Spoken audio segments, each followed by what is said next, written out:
What is the advantage that China has over the West?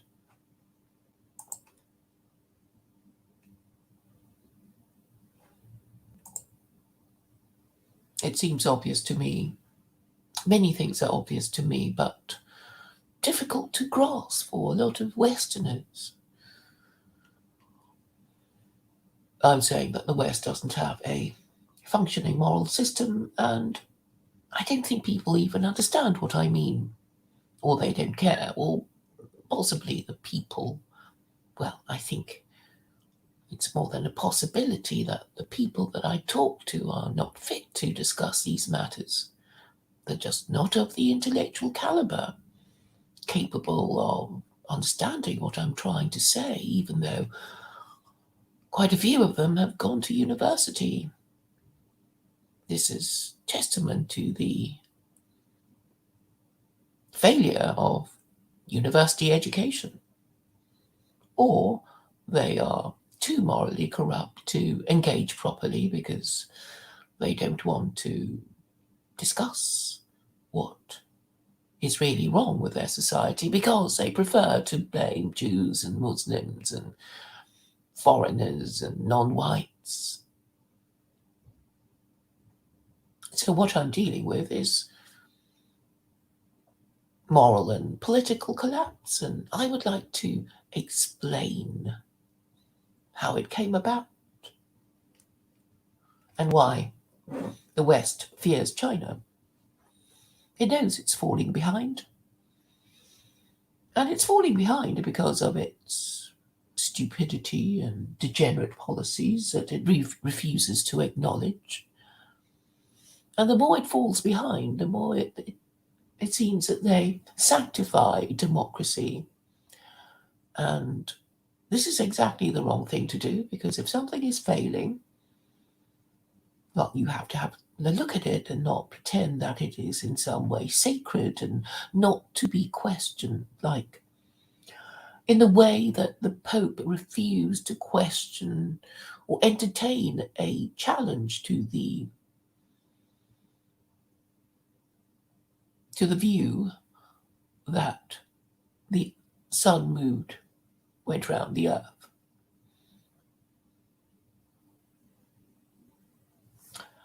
Trying to remember the word. The terminology was heliocentric. So the new view was heliocentric. And what makes, I think, geocentric was the view of the Catholic Church. Because the fear was that if it was acknowledged by the Catholic Church that the Catholic Church had made a mistake about the earth, about the sun going round the earth, then the question of what else the Catholic Church might be mistaken about would arise. And therefore they suppressed this information until it could no longer be suppressed. And really, that was the beginning of the end of the Catholic Church. It wasn't really a proper religion because it was made up crap, made up by a heretical Jew called Paul of Tarsus, who wrote his Pauline epistles. But if Jews were living in a Torah theocracy and had restored the Sanhedrin, which is their rabbinical court, deciding on their rabbinical Supreme Court, then, and if Paul of Tarsus could be resurrected to answer the charges of instigating communities to practice idolatry, he would be guilty as charged and would have clocked up 7 death penalties, because there is evidence that he wrote to the Galatians, the Colossians, the Corinthians, the Romans, the Philippians, the Ephesians, and there's one more, Thessalonians. Those 7.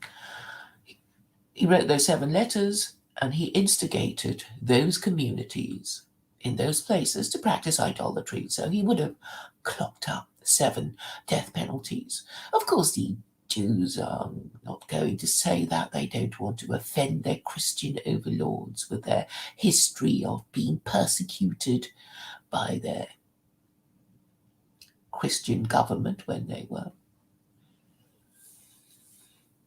being persecutory. So they're not going to say things like that. I have to say it on their behalves, and then they kind of say, oh, shut up, and we're not going to support you. But I, as a principled agnostic, am obliged to look at the world through 2 different perspectives, that of the atheist and that of the theist.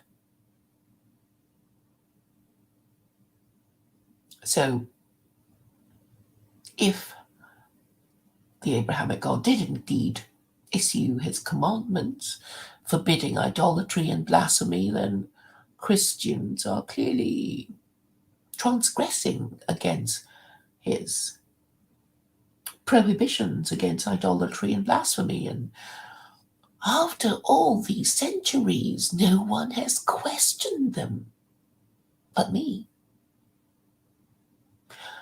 I'm sure a few people did, and they got burnt at the stake or were completely ignored. But you would have thought that some Muslims, they did manage to acquire Islamic empires. There were caliphs. They didn't exactly put the Pope or the Archbishop of Canterbury or any of the patriarchs of the Orthodox Church on notice that they could be committing idolatry and blasphemy. If they did, I'm not aware of it.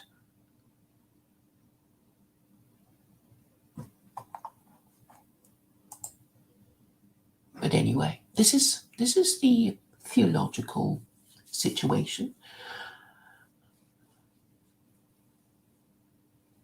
Muslims are commanded to admonish those who claim that God has begotten the Son. In chapter 18, verse 4, Jews sort of know that they are supposed to be teaching the Noahide laws to Gentiles, and they know that they haven't done it properly or at all. They only want to pretend that they've done it, because if they were really minded to do it properly, they would ask Christians what they thought they were doing, and how Christianity is not idolatry and blasphemy. And if the answer from Christians is that it's not idolatry to worship Jesus if he's God, then the obvious question should have been asked, which is how is a dead crucified Jew the co-equal of the God of Israel, who is also Allah? Will they still not ask this question because they are still afraid of offending their Christian overlords, these chief rabbis? And if they are indeed afraid of offending their Christian overlords, isn't that a sign of atheism? And isn't atheism a form of idolatry? These questions I have emailed to a number of Jewish contacts yesterday, in fact, and the only response I got was,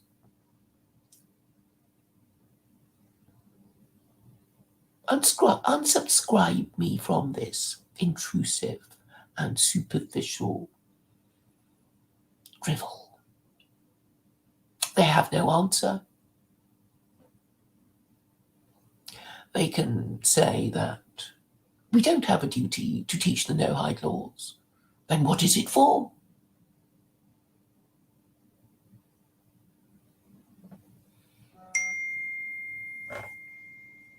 They really have no answer.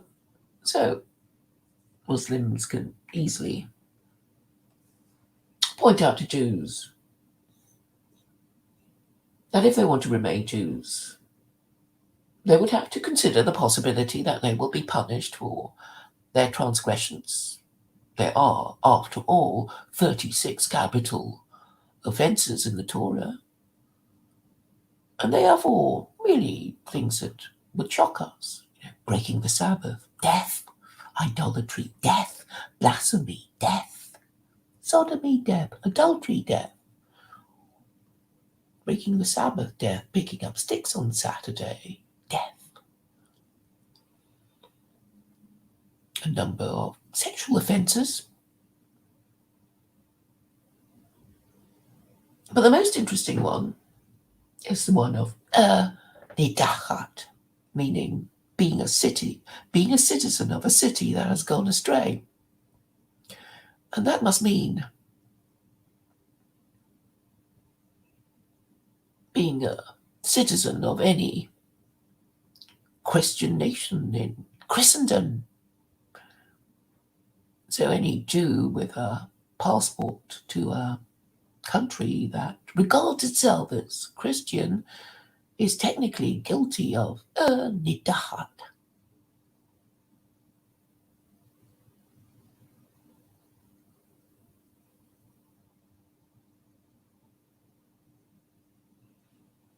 Which is being a citizen of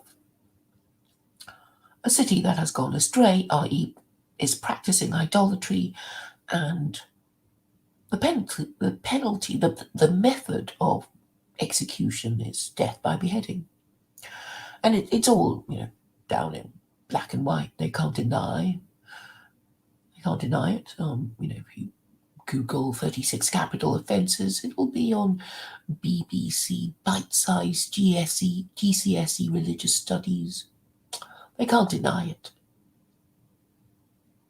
So technically, any Jew not in Israel is guilty of a capital offence. It's a shame that the Nazis didn't study Judaism well enough to say, look, you can't stay here in Germany, because you are in danger of, losing your olam haba. But the Nazis didn't make a study of Judaism as I did. So they had to resort to very crude methods that have got Germany into trouble and,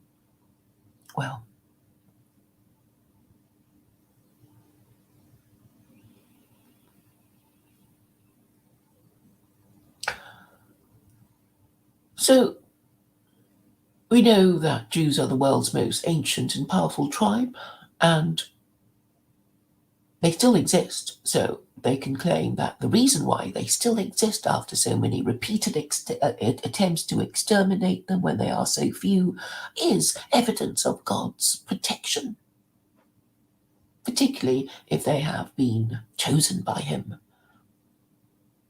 And this status of being chosen enrages the Gentile.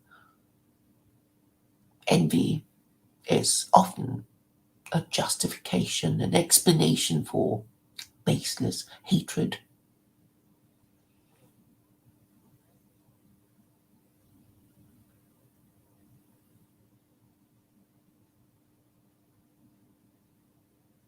So the theological resolution for this problem, if you believe in God, is Islam, for Jews too, particularly for Jews. So, if you're a Jew and you're supposed to believe in all that, then you would wish to avoid this terrible prospect after your own life. You spent your whole life being observant and then, oh dear, you hold a British passport, and that's a nidachat. And so, when you go and meet your maker, he will have to say, well, I'm sorry, but this is what it says. You do know, as a Jew, about the 36 capital offences, don't you? Didn't anybody tell you? Well, ignorance of the law is no excuse, and you will have to be subject to that punishment. There is responsibility with privilege, and if all you've been doing is asserting your higher status over the Gentile without following its laws, then you will be subject to the heavier penalty. It's all right for Gentiles to live in cities that have gone astray according to the Torah. So this would be a compelling argument for Muslims to make to Jews. And if they're unmoved, then Muslims can assume that these Jews are really atheists. And you can leave it at that. You don't need to get into a shouting match. As for Christians, well, they can still repent while they live, but only confirmed Christians, because if you're a confirmed Christian, you actually affirm that you believe in the Trinity, that an executed Jesus is the co-equal of the God of Israel, who is also Allah. But if you only regard yourself as a cultural Christian, that's okay. You don't count. You don't have to recant. You just have to, well, resolve to do better and support secular Quranism, to repent, to mitigate your life of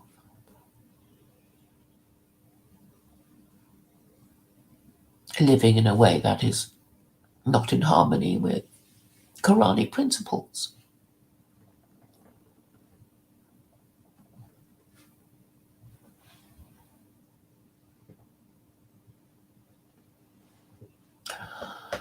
I was going to talk about dialectical materialism. So what I'm saying is that the West is officially powered morally and politically by its Christianity and its democracy, and it is producing all these evils that you people are complaining about: globo, homo, BLM, intersectionality, the undermining of the white male in his own homeland,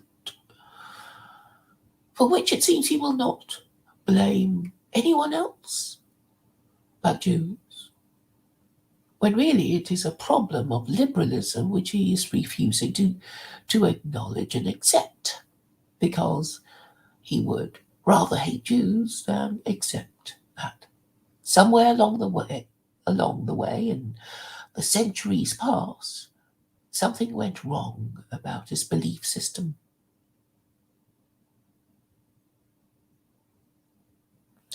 And if I was wrong, somebody would have taken up this issue, somebody in charge who can talk about these things. But there isn't anyone in charge. All I'm faced with is morons and vegetables, people who call themselves nationalists but can't discuss abstract ideas. And no one who is a public intellectual will speak to me. There are no senior rabbis prepared to speak to me. In fact, the chief rabbi of the British Commonwealth, Chief Rabbi Mervis, is technically excommunicated because of his blasphemy when he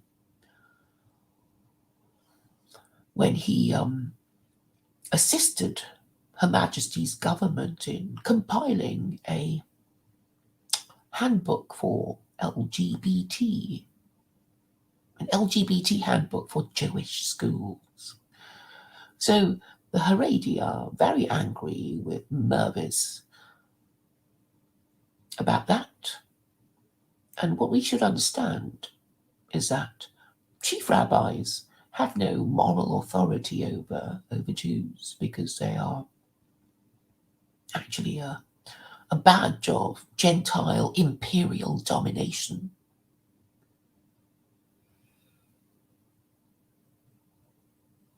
But as for the rabbis who might agree with me, they are, well, not anybody you might have heard of, who probably don't speak English in the way that you were accustomed to hearing English spoken. Perhaps there is, well, David Bar-Haim, he was born in Australia, but he doesn't approve of my proposal that rabbis rank the four Gentile religions, presumably out of fear. He doesn't want to offend his Christian overlords. He doesn't want to rank the four Gentile religions. And, well, yesterday I was asked, does the Torah tell us to rank the four Gentile religions? And I thought, no. But then, you have the Talmud, the Talmud is, full of extra Jewish ideas to deal with the reality of being Jewish. And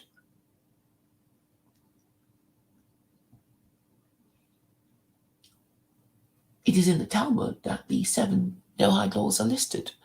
And obviously, to do it in the way that I suggest is the best way of teaching the Noahide laws, because it involves the adherence of all these 4 Gentile religions. And if you rank them, they'll definitely be interested because, well, everybody wants to know, their own ranking in any contest. So, of course, they'd be interested. So you get all the Christians and all the Buddhists and all the Hindus and Muslims of the world to take an interest in what rabbis are ranking about. It would be the easiest thing for Jews to flip on the switch that is supposed to be their light unto the nations. They just do what I suggest, and the light will be on. But they won't do it. And I'm saying, Muslims can help me make them do it.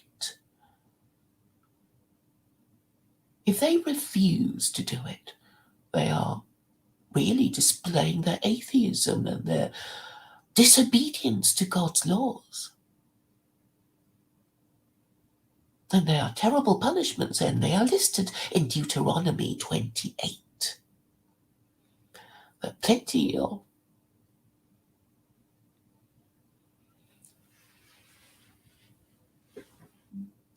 of Torah principles that you can use to frighten these Jews. I mean, or they could say, well, we never believed in that crap anyway. Then we can assume that God will be even angrier with his chosen people. So really, I should be congratulated, shouldn't I, for backing them into a corner from which they will not escape. So this is what I ask and expect Muslims to do. It's the easiest thing to engage with your local Orthodox rabbi and ask him these questions. They are, after all, supposed to be teaching Gentiles the Noahide laws, which they haven't been doing in 2,000 years of Christian history, because we know that there have been 3 global Christian empires.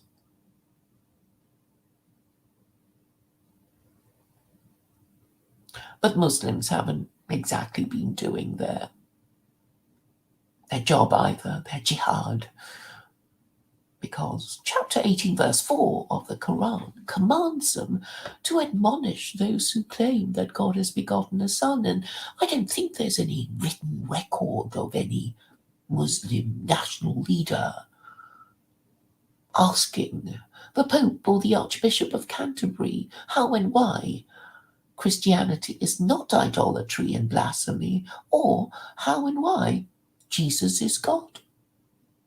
No record, as far as I know.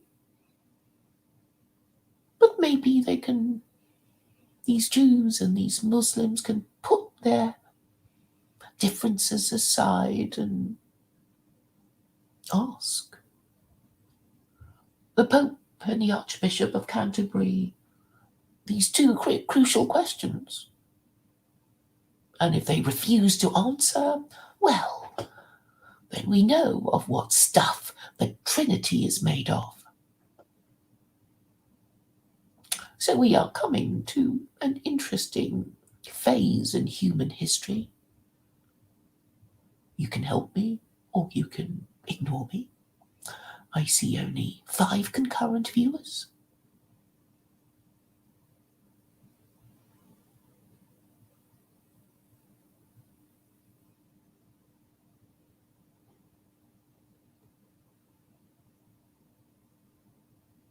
I do have a plan. I'm not like Ralph. I tell you what my idea is and how I am going to put it in action. How the message will be propagated, but only if you help me and join my Telegram group, and because that will be our safe space.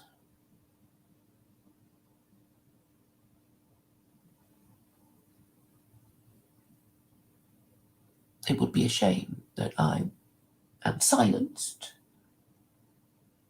in the run-up to, well, so many interesting things that are coming up now.